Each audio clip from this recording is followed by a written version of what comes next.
Hello and welcome to the Rest is Football question and answer episode with Alan Shearer, Micah Richards and me, Gary Lineker. Well, firstly, thank you very much for your questions. We've got a lot of them. Terry Thompson asks, what did you guys get up to after New York? And he wants to know if there's any nice golf courses. Alan? Hey, I never played once in the World Cup at all. You didn't even take your clubs, did you? I didn't even bring, you know what, I was just too stressed and bags and this, and then I thought I've got to go for another appointment because of the visa when I landed, and I just thought, oh, sod this, I can't be bothered. I'm not, so I didn't.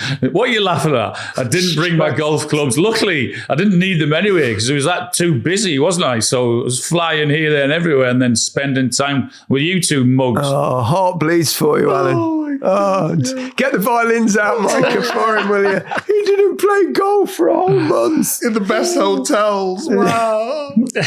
But then when when I came after the World Cup, I came back, I played golf once. I didn't even have a practice. And I nutted my first drive straight down the fairway. I thought, oh, easy game, this is golf. And then I shanked my next shot and then I hit another good shot the same round. I was useless. Do you know what a shank is, Micah? I don't know. He's talking about nutted and shanked. Are we talking about golf?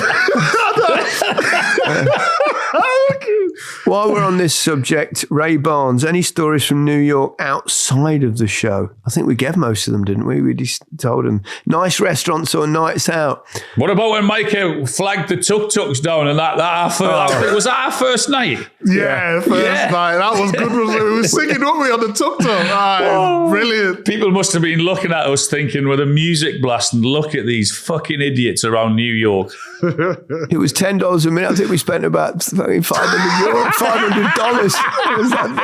He conned us, didn't he? They hid he said $15, and then we all said, "Oh yeah, that'll do, thanks." And then we got out. We went $15 a minute.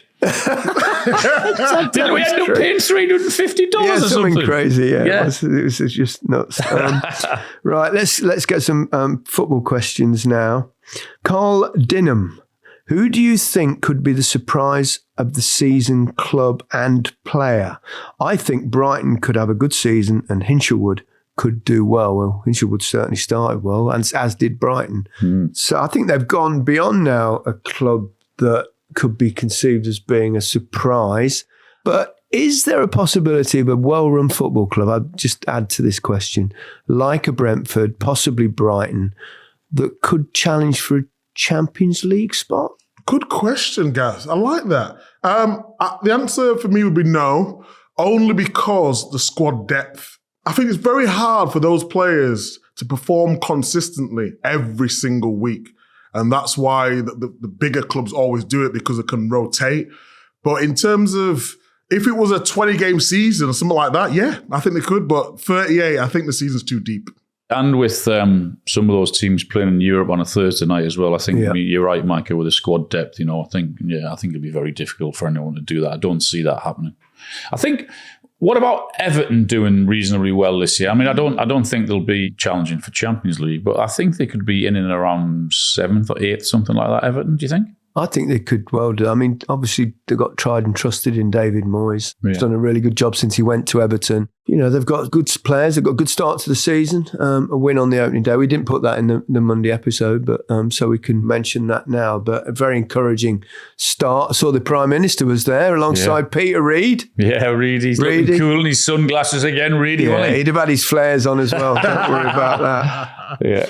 Right, Bonetti. Why the reluctance from top players to play in the Premier League? I mean, there are top players in the Premier League. I think I know what he's getting at. The superstars, the genuine superstars of world football, with a couple of exceptions, probably most notably Haaland, don't tend to sign for English clubs. They tend to still go, even to this day, to either Real Madrid or Barcelona. Can you see that changing?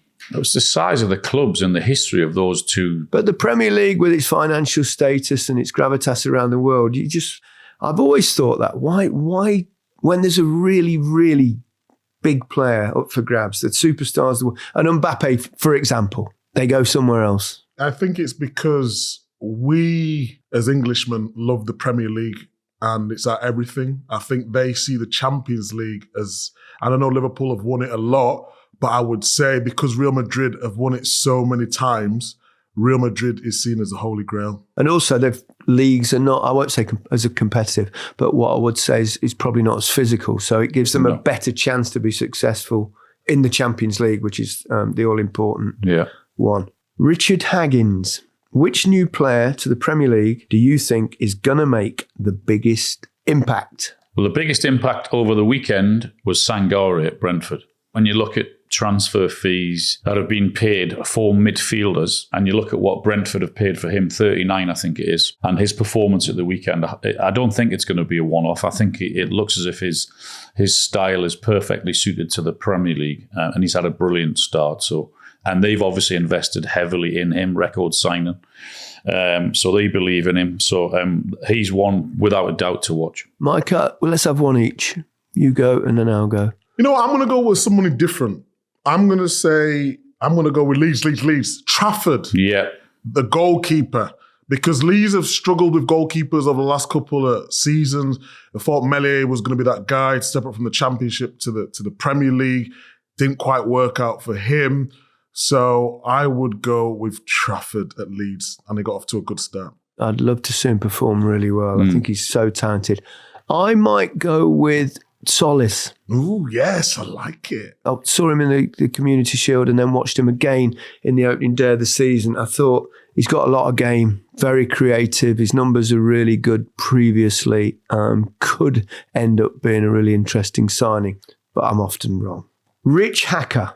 With Aston Villa's exits of Ezri Konsa, Luca Digne, Morgan Rogers, Yuri Tielemans and probably Ollie Watkins, do they now find themselves in a relegation dogfight similar to Spurs last season? No, not a chance. Sure, not with Unai Emery in charge. Not with sure. Unai, not a chance. Villa will be fine. Obviously, they won't do as well as last season. But yeah, Villa will be top 10, I would say at least. Yeah, different times, I think, for Aston Villa, but I wouldn't put them in the relegation battle. I think they'll be too good for that, and Unai Emery is too good for that. So a really tough start to the season for them, but no panic. Tough for the fans, though, isn't it, when they see so many players go? Horrible. It really is. We talked about that on the Monday episode. I'm going to try and rattle through the questions because there's so many of you have sent them in. Martin Gray, should the transfer window be closed before the season starts? Hell yes. Yeah, I think so, yeah. The transfer window is designed, I think, to sort of bring everyone together because different leagues start at different times. And well, that's changed a little bit. There's Bundesliga's later than the rest, but La Liga's kicked off, Serie A's kicked off. It just doesn't make any sense, and it's a bit unfair. I think on a lot of clubs and managers as well. How do you plan when you don't know what your team's going to be? I think originally when they made the decision, it was always, wasn't it, the end of August or the 1st of September, whatever it was. And that worked because so many of the leagues didn't start till then. The only handicap league was probably the Premier League. So it was a bit unfair on the Premier League because it was still open when all the others were shut. But now with the other leagues generally starting earlier as well, I wonder if they might change that. It really does make a lot of sense. Agreed. Oh, I'm going to ask you this, Alan, but I know your answer. Will Newcastle be relegated this season? That's come from Jack Davis. What are you two fucking laughing for? Because we knew you get exactly that kind of response. No, they won't be relegated. No, I do think at times it'll be a challenging season, and it is something very new, and there's a reset, and there's a lot of young players coming into the team this season. A young manager, a lot of change. So I think it will be challenging, and we're going to have to be patient. But I think we'll have enough to stay in the Premier League. I think you've got more than enough to stay in the Premier League. I don't think, it's whether you can challenge for Champions League like you've done in recent seasons, apart from last year.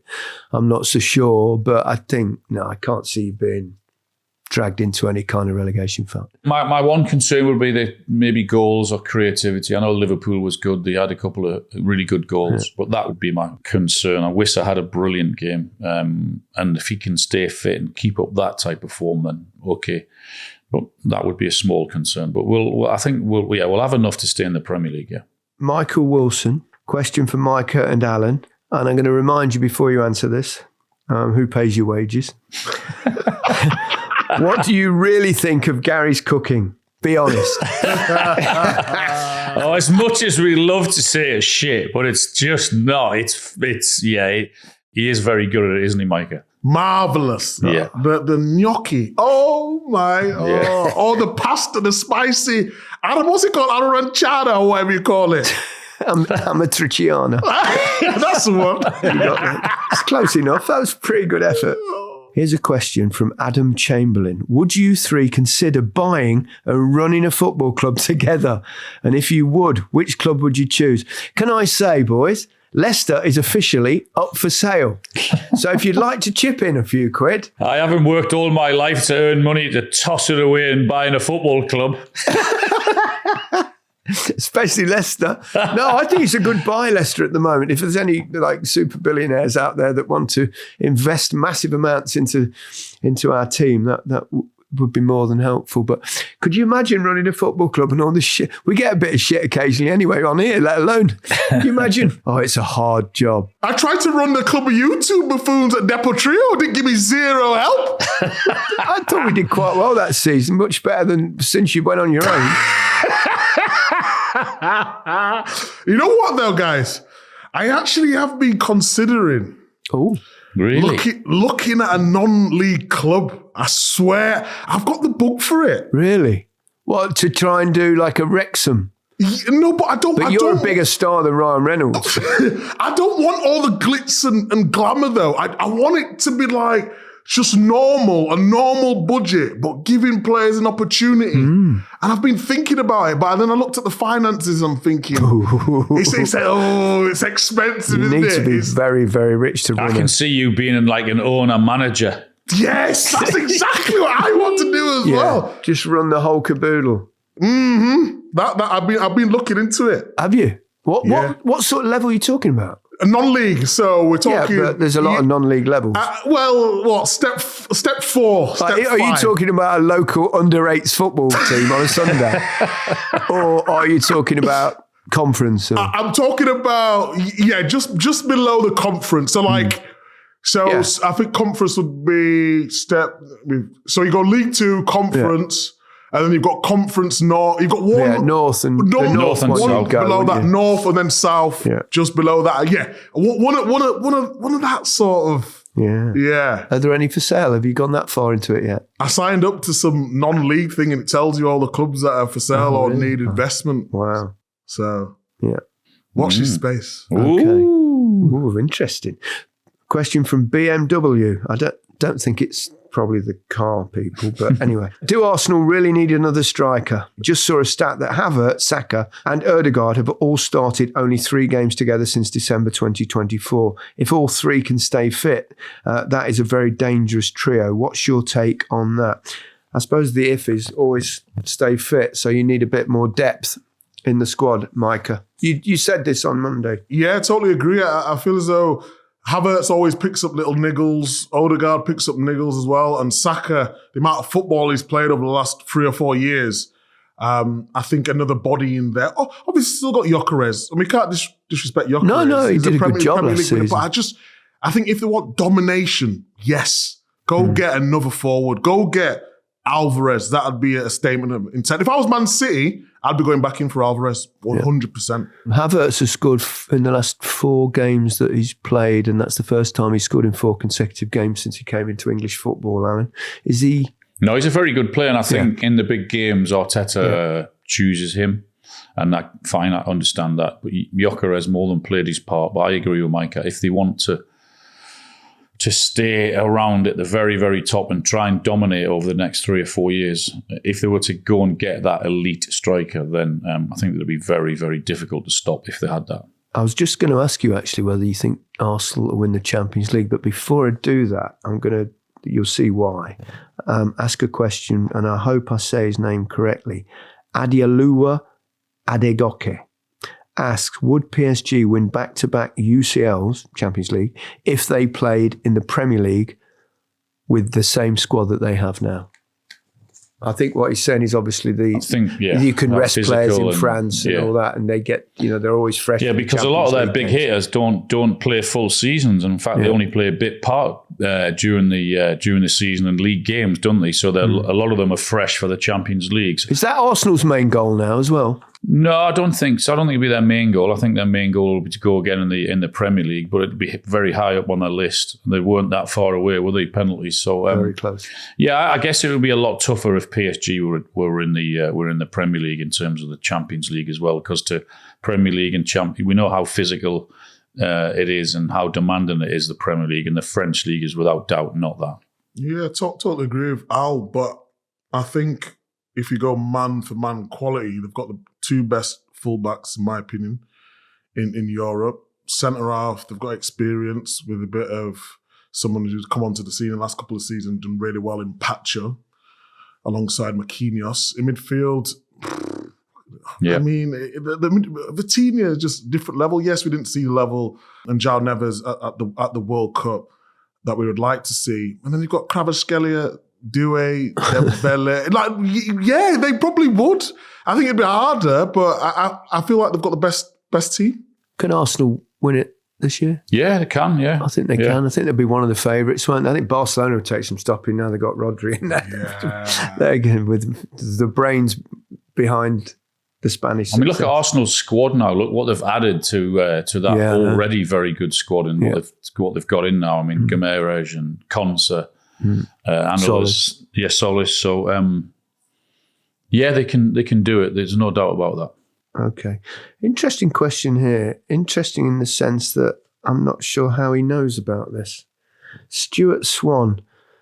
Gary Lineker, how close were you to flying out to Argentina for the Top Gear special?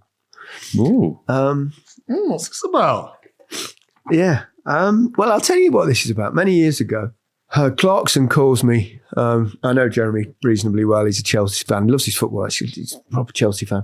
And he called me up saying that they had this idea that eventually led to something quite a crisis in Argentina, where they were going to do this whole thing that ended up being, if I try and remember right, this is quite a long time ago, it's a challenge between Argentina in little cars, minis, and it's a football game with a big ball, right? So you got about 4 minis on one side and 4 on the other side, one in Argentinian colours, one in English colours, and it was supposed to be the rematch from the 1986 work. And they had this idea that I'd be hidden and then come on in a little mini at the end and score the winning goal, and we get revenge for our defeat in 1986, right? So I am at Heathrow Airport, and I'm sitting in the lounge, and I suddenly I've got like missed calls from my agent about 3 times,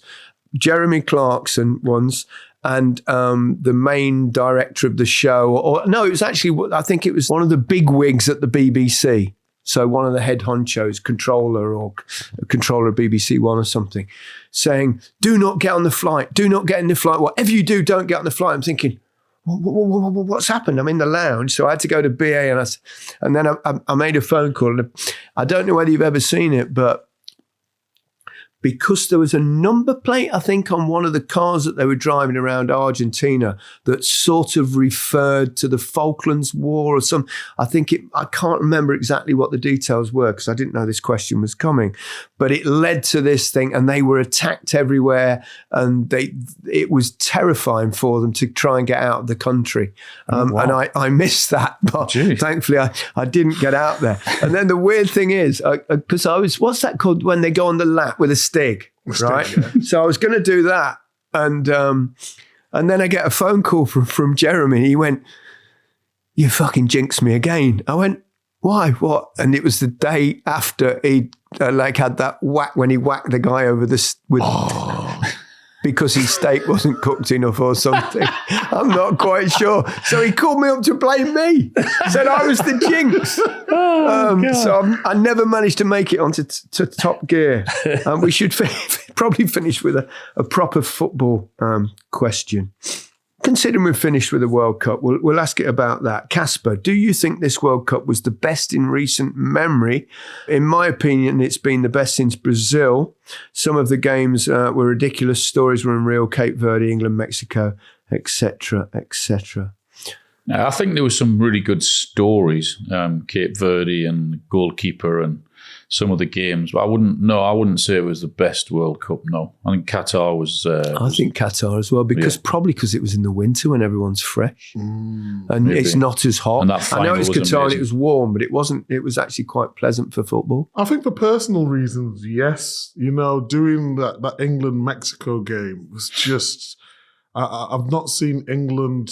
I'm not saying perform like that, but just the enormity of the game and the way it ended, and there were so many stories within the game.